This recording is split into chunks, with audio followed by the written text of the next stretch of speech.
Sir? Actually பார்த்தீங்கன்னா இதுக்கு வந்து நம்ம 2 ஆங்கிளில் பதில் சொல்லலாம். முதல்ல என்னென்னா பிரேமலதா வந்து எங்ககிட்ட பர்மிஷன் வாங்குங்க அப்படின்னு சொல்கிறது இருக்குல்ல, அது தவறு அப்படின்னு நம்மளால் ஆர்கியூ பண்ண முடியும். என்ன காரணம்னா, இப்போ நீங்கள் குறிப்பிட்ட மாதிரி விஜயகாந்த் வந்து வெறும் நடிகர் அல்ல, ஒரு அரசியல் கட்சியின் தலைவர். அவருக்கு பார்த்தீங்கன்னா பல லட்சக்கணக்கான ரசிகர்கள், அபிமானிகள்லாம் இருக்காங்க. அப்படிப்பட்டவர்கள் அப்போ ஒரு படம் எடுக்கும்போது தன்னுடைய அபிமான நடிகரை மீண்டும் ரீக்ரியேட் பண்ணணும் அப்படின்னு நினைக்கிறது வந்து தப்பு கிடையாது. இன்னொன்று, விஜயகாந்த் என்பவர் உங்கள் குடும்பத் தலைவர் தான். அதே நேரம் பார்த்தீங்கன்னா, அவர் ஒரு பொது சொத்தா தான் நம்ம வந்து கன்சிடர் பண்ணணும்.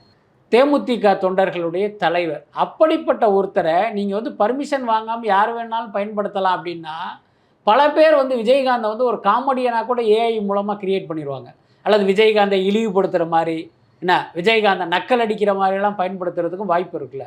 அப்ப அதுக்கு தான் இவங்க என்னன்னு கேட்டா, எங்ககிட்ட நீங்க பர்மிஷன் வாங்குங்க. பர்மிஷன்ங்கிறது பார்த்தீங்கன்னா, இப்ப நீங்க வர்றீங்கங்கிறதுனால இந்தாங்கன்னு எழுதி குடுக்க மாட்டாங்க.